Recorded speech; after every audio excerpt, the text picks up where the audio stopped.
Hello YouTube. So welcome to my new vlog, and today I will be talking about a topic that is something that I think about every second of my life, literally every second of my life. For those of you who haven't watched my previous videos, I have Asperger's syndrome, which is essentially a condition on the autism spectrum. I also have ADHD, and I've dealt with this all my life, even though I was diagnosed when I was around 12 or 13, I want to say. And ever since I was diagnosed, I've been facing a lot of stigma, not just from my friends, but also from the education system that I took part in throughout my high school career, and also from adult individuals that I trusted.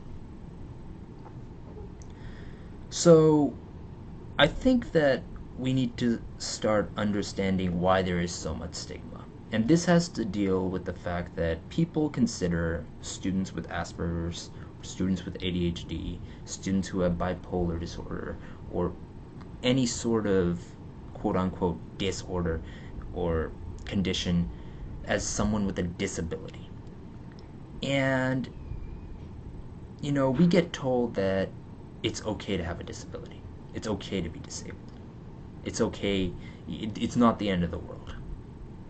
And I'm definitely not suggesting it is the end of the world. But what bothers me is that our society constantly pins on us that we have a disability. That is like our label. Every time people see Debarshi, it's not just the fact that I have Asperger's. When I go up to an educator, that's not what's important to them. What's important to them is that I have a quote-unquote disability. So I really want to take the time today and define exactly what a disability is, and why I don't believe I have it, and why I don't believe anyone who has a condition is disabled, and why using that word has so much of a negative connotation that we need to really get rid of that term or language. So, when I was younger, I had some serious issues socializing. My parents would get called because, they'd get called to school because I may have had some sort of verbal outburst or some sort of maybe inappropriate social interaction. And I was portrayed as the bad kid who went to the principal's office all the time, only that wasn't the case. The case was that I had some issues socializing with other people, and because I didn't fit in their little box, I was basically ostracized. And part of the reason I was ostracized was because people think in very generic terms. They like to think that human beings have to be in a certain way. They have to be a certain shape, a certain form, or otherwise they're just drastically different. And when I got diagnosed with Asperger's, when I was around 12 or 13 years old, at first I thought this was a good thing, because now I'm finally diagnosed, and people with Asperger's, there are so many people who've done amazing things. In fact, some people think that Albert Einstein had Asperger's. Some people think Bill Gates has Asperger's.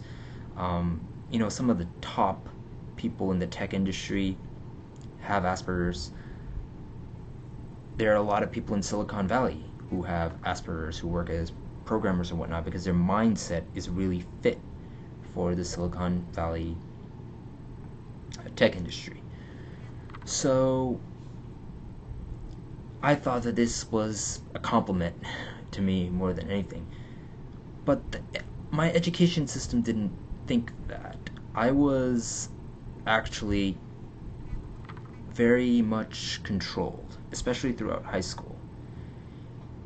People were afraid of me for some reason, as if like I was gonna do something dumb or stupid and that they were gonna be affected somehow. So apparently got I had someone follow me around throughout high school, and you can just imagine that. I like the person who followed me around. He was like a watch guy or something, and we used to talk, and we became friends. But for that to happen, for someone to constantly follow you around throughout your classes, and for your friends to see someone following you around always, it just was so embarrassing, and I felt that I was somehow less because of that, somehow different. And I think that a lot of this came out of the fact that the school system liked to think that I had a disability. This was not the only case that um, they treated me like this. I mean, I've mentioned before in some past videos that I was suggested against taking too many AP courses. In fact, for a couple of years, I was basically barred from AP courses, and I was kept in a residential treatment facility where I was not allowed to contact any of my friends at all. So what happens is we form these ideals of human beings as a society that we think need to apply to every single normal human being.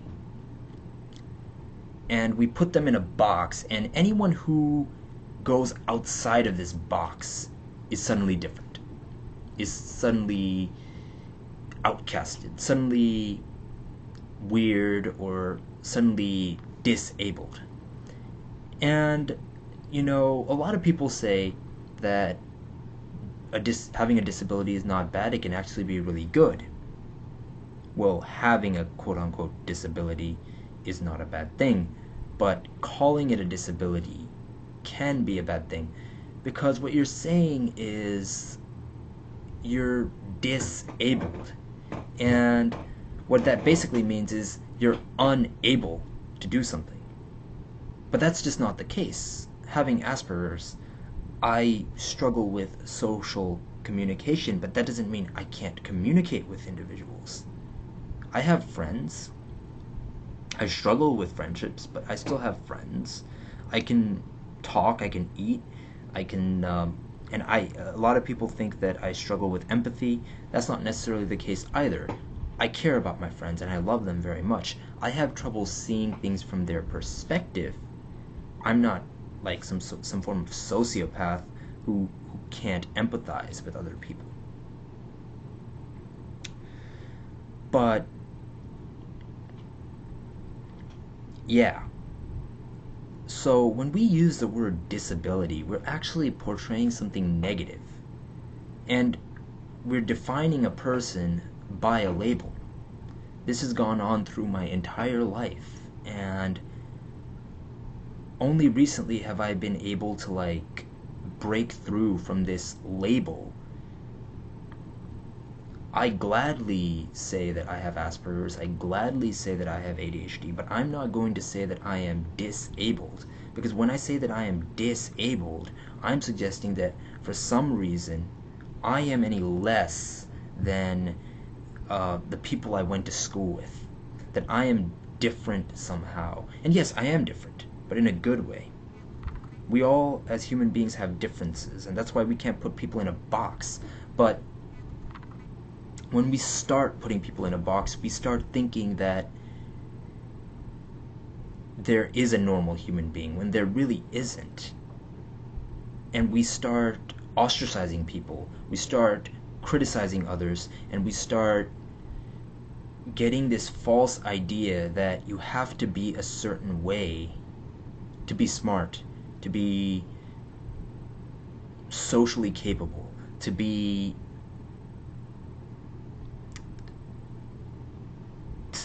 to be, in society. And when we teach this to our children, when we teach these things to ourselves, that's when we start falling apart. And that's when we start failing to recognize that there is not a box. You can't just keep human beings and describe them with certain characteristics.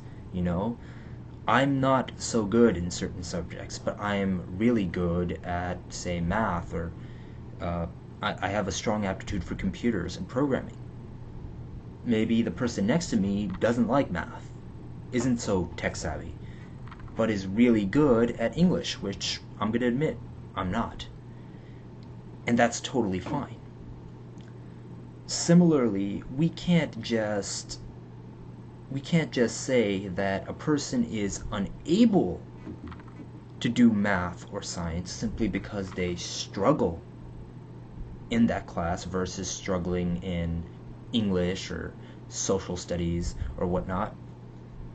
So then why, if we don't say that someone who makes, let's say, B's and C's in math, if we don't say that someone who makes B's and C's in math is disabled in math or something like that, then why are we saying that someone who struggles to have social relationships, someone who struggles to have social connections with human beings,